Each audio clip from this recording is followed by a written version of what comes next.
السلام علیکم۔ 9 سال تک اسکول سے محروم اور گھر میں بند رہنے والی گاؤں کی نابینا لڑکی کیسے پی ایچ ڈی ڈاکٹر بن گئی؟ اس سے پہلے کہ ہم اپنے ٹاپک کی طرف بڑھیں، آپ سب سے ایک چھوٹا سا ریکویسٹ ہے کہ ہمارے چینل کو سبسکرائب کریں اور ساتھ ہی بیل آئیکن کو بھی دبائیں تاکہ ہر آنے والی نئی ویڈیو کی نوٹیفیکیشن آپ کو بآسانی مل سکے۔ چلو چلتے ہیں اپنے ٹاپک کی طرف۔ ملتان کے نواحی علاقے جلال پور پیروالا کے گاؤں میں پیدا ہونے والے شاہدہ رسول، جس کے ابھی آنکھ کی روشنی سے مانوس بھی نہ ہوئی تھی، کہ 3 ماہ کی عمر میں ٹائیفائڈ کی وجہ سے ریٹنا متاثر ہوا اور بینائی چلی گئی۔ کچھ عرصے تک پریشانی گزارنے کے بعد گھر والے اسے قسمت کا لکھا سمجھ کر مطمئن ہو گئی۔ چونکہ گاؤں کے لوگ تھے، اس لیے بچے کے لیے دستیاب خصوصی تعلیم سے بھی خاص آگاہی نہیں تھی، لہٰذا جب باقی بہن بھائیوں کو اسکول میں داخل کروایا گیا تو شاہدہ گھر میں اکیلی رہ گئی۔ اس وقت نابینا بچیاں گھروں تک ہی محدود رہا کرتی تھی۔ وقت گزرتا گیا اور یہ بچی اپنے دیواروں میں قید رہ کے 9 سال کی ہو گئی، لیکن تعلیم سے دوری کے باعث آنکھوں کے بعد دماغ کو بھی روشنی نصیب نہ ہوئی۔ یہ وہ وقت تھا جب اکثر جاہل لوگ ایسے معذوروں کو اللہ کا عذاب خیال کرتے تھے۔ شاہدہ کے گھر والے بھی یہی سمجھتے تھے کہ اس کا مقدر اسی طرح اندھیروں میں بھٹکتے رہنا اور لوگوں کی تن و تشنیع سنتے رہنا ہے۔ جب اس کے گھر مہمان آتے تو اسے انہیں ملنے کی اجازت نہیں تھی۔ اس کا ننھا دماغ یہ سمجھنے سے قاصر تھا کہ وہ ایسا کر کے اسے کسی تکلیف سے بچاتی ہے، یا پھر وہ یہ سمجھتے ہیں کہ باقی سب کتنی مکمل اور وہ کتنی ادھوری ہے۔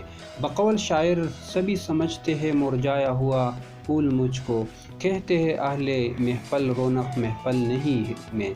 پھر شاید اس کی ذہنی اذیت اور تنہائی کو دیکھتے ہوئے خدا نے اس پر اپنا خصوصی کرم کیا اور ان کی گھر والوں کو خبر ہوئی کہ وہ نابینا ہوتے ہوئے بھی تعلیم حاصل کر سکتی ہے، لہٰذا 1991 میں 9 سال کی عمر میں Muhammad bin Qasim blind welfare school Multan میں پہلی کلاس میں داخلہ دلا دیا گیا۔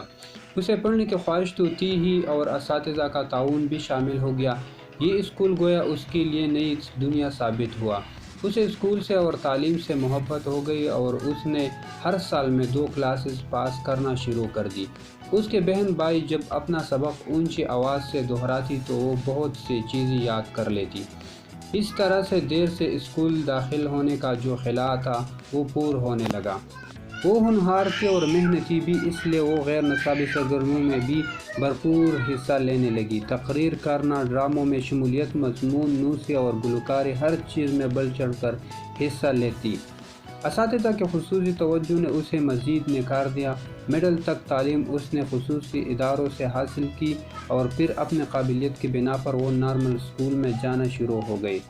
1998 میں اسے نابینا بچی نے میٹرک میں ٹاپ کر کے ہر کسی کو حیران کر دیا۔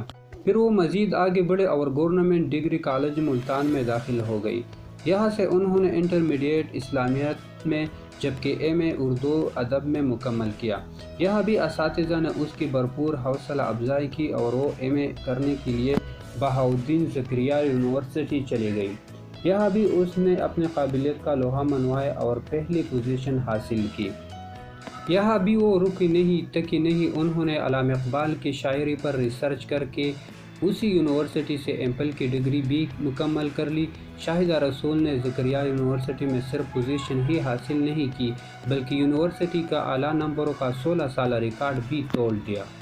یہ سارا راستہ مشکلات سے بھرپور تھا۔ ہاسٹل میں روم میٹ سے لے کر بک اینڈ ڈراپ تک کئی مشکل مراحل سے گزری۔ کئی دفعہ اس کا حوصلہ توڑ گیا کہ وہ پڑھ کر کیا تیر ماریں گے، لیکن اساتذہ اور کچھ دوست مسلسل اس کی حوصلہ افزائی کرتے رہے۔ اسے بھی سمجھ آ گئی تھی کہ تعلیم ہی کی روشنی سے سب دیکھنے کے قابل ہوگی۔ وہ جان گئی تھی کہ تعلیم ہی وہ چیڑی ہے جو آئندہ زندگی میں مسلسل سہارا دے سکتی ہے۔ شاہدہ رسول 2009 میں اپنی نوکری کے سلسلے میں اسلام آباد چلی گئی اور مارگلہ کالج اسلام آباد میں پڑھانا شروع کیا اور بین الاقوامی اسلامی یونیورسٹی سے پی ایچ ڈی کا ارادہ کیا۔ یہاں نوکری کے ساتھ پی ایچ ڈی جیسے مشکل ڈگری آسان نہیں تھی، لیکن اس کی ہمت اور جذبے کو دیکھتے ہوئے یہاں بھی اساتذہ نے اس کا بھرپور ساتھ دیا اور آخر کار اس محنت اور جذبے نے اس ثابت قدم لڑکی کو سرخرو کیا اور اس گاؤں کی بھولی بھالی لڑکی نے پی ایچ ڈی مکمل کی، دنیا کو ورتا حیرت میں ڈال دیا۔ آج کل وہ ملتان ویمن یونیورسٹی میں پڑھا رہی ہے، لیکن وہ اب بھی تکی نہیں بلکہ پوسٹ ڈاکٹریٹ کا ارادہ رکھتی ہے۔ وہ اچھی طرح جانتی ہے کہ بڑی منزلوں کی راہوں میں رکاوٹیں اور مشکلات بھی بڑے ہوتے ہیں، لہذا وہ اب بھی بلند حوصلہ اور پختہ ارادہ رکھتی ہے۔ مستقبل میں وہ پوسٹ ڈاکٹریٹ کرنے کے علاوہ اپنے طلباء کے اندر بھی وہ حوصلہ اور جذبہ پیدا کرنا چاہتی ہے جسے انہوں نے کوششوں کے بعد خود میں دریافت کیا۔ وہ چاہتی ہے کہ ان لوگوں کو ایک نئی حوصلے سے روشناس کروائے جو سب کچھ ہوتے ہوئے بھی خود کو محروم سمجھتے ہیں۔ ان کا کہنا ہے کہ کوئی بھی شخص مکمل نہیں ہوتا، ہر شخص میں کوئی نہ کوئی کمی ضرور ہوتی ہے، کچھ نظر آتی ہے، کچھ پوشیدہ ہوتی ہے، تو کسی بھی محرومی کو جواز بنا کر اپنی باقی صلاحیتوں کو ضائع مت کریں۔ آج بھی شاہدہ رسول جیسی کئی بیٹیاں تعلیم سے محروم گھروں میں محصور ہے۔ ان کے والدین کو بتائیں کہ ان بچوں کے لیے ہر جگہ خصوصی اسکول موجود ہے جہاں یہ اپنی تعلیم سے اپنا مستقبل سنوار سکتی ہے۔ ان کا حوصلہ بنیے، ایک بہت شاندار مستقبل ان کا منتظر ہے۔ شاہدہ رسول کی زندگی سے میں نے یہ سبق حاصل کیا ہے کہ کامیابی کا سفر ہمیشہ اندھیروں سے روشنیوں کی جانب ہوتا ہے۔